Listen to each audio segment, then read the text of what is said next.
All right, everybody. Thank you for joining me today. We are going to get going in First John. Stick with us as we go through the entire book. It is going to be fun.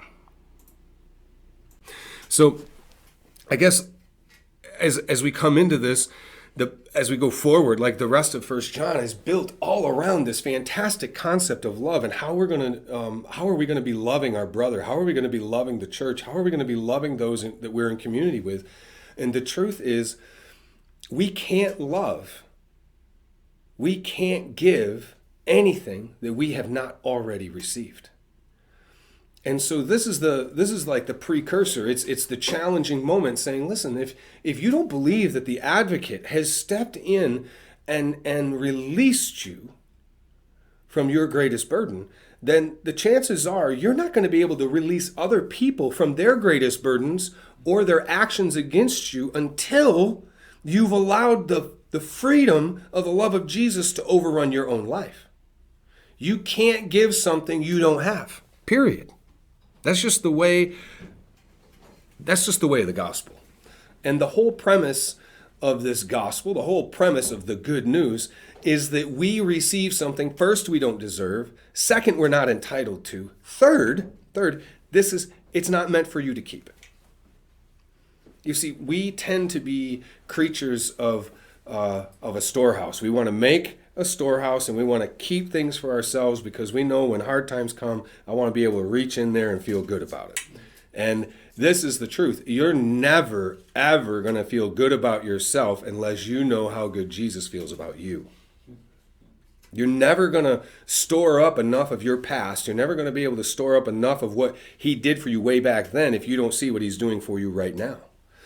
And so the nature of Christ is reoccurring. And I guess maybe that, as we walk into this, maybe that's the nugget to come out of this, is the nature of Christ that found you in your sin, the nature of Christ that called you out of that moment where maybe if you identify yourself as the prodigal, that moment in the prodigal, I even taught this last weekend, it's my favorite little portion of the prodigal. It says, and he came to himself.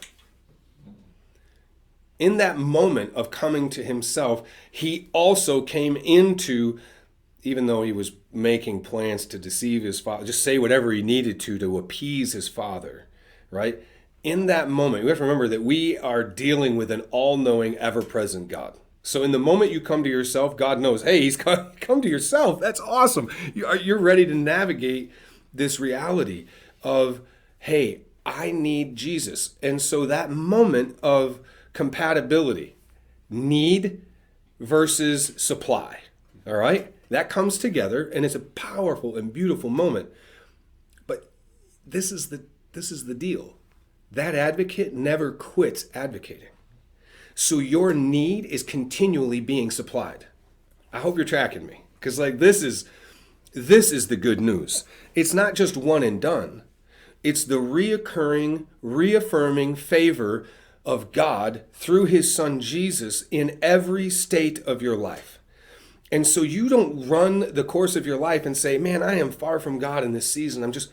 No, you've adopted things that were dead and released from you as forms of, you're negotiating with your past, you're negotiating with your nature, and you're giving life to something that you've been set free from. And so you have to understand the advocate is continually supplying what you need so that you can be whole again today. It's this moment. Because no matter how much good you've done, no matter how many memories of being right with Christ and navigating the perils of this world and leading people to good places, no matter how much of that history there is, that's not today. And Jesus is about today. Because there can't be a healthy tomorrow if we're not living well right now in this moment. There can't be. And here's the thing.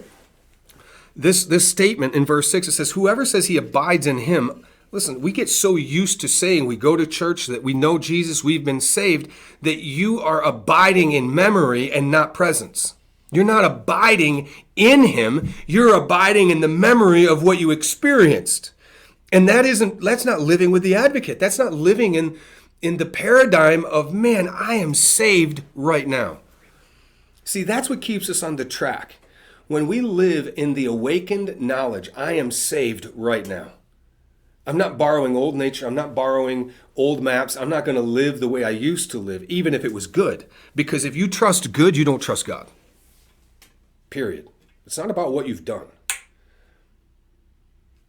So I think probably this is all built, like I say again, it's this bookend of this concept in the middle, and we're going to address it because I want to set the stage for what we're going to do and navigate as we move through chapter 2. Chapter 2 is powerful. It's all about the new commandment. And the new commandment is the summation of the work of Jesus, who he is, and how he has established the simple nature of those who walk in a Christ-like fashion. It's a simple nature. Okay, it's not a sin nature, it's a simple nature. That simple nature is like that's the key. We make life so complicated because the world has continually given us options and choices. We are a people of options and choice. We want to be filled with choice. We want to pick this. We want to pick that. Listen, simple nature. Following Jesus is not a choice. Once you've signed up with Jesus, you're there. It's not. It's like this is option A, plan A, only plan. Okay, it's Jesus. And so the outlay of that is the consequence of that relationship, like you signed the dotted line, so to speak, is that there is a new commandment. Well, we have to be absorbed in the reality. We can't extend the realities of a new commandment. We can't extend the ideal of love until we are fully a product of what that love is. Fully a product. This is like, for me, like, I don't know about any of you guys, any of you gals. This is what I fight for every day. You know, you sit down at the risk of putting yourself on camera and saying, you know what, I want to tell people I don't know something good today. Well, this is the truth. And I only know it's the truth because God, I've seen him build ministries with this philosophy. I've seen him build relationships. I've seen him change lives. I've seen him redeem community. I've seen him, I have seen God at work when this, and this alone, is executed as a way of daily life.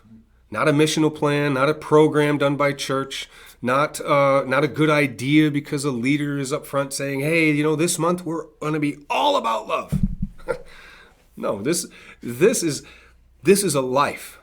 This is the summation of what God has called you to. He's not called you to your bank account. He hasn't called you to execute the finite details of your degree and all of the training that you have and every title that is before or after your name. That isn't who you are. You are a redeemed, beautiful child of God. And in that, you are called to a nature to be Christ-like. And it says when you abide in him, with him, when you're in Jesus, you have to remember there is no way to the Father except through me. I am the way and the truth and the life.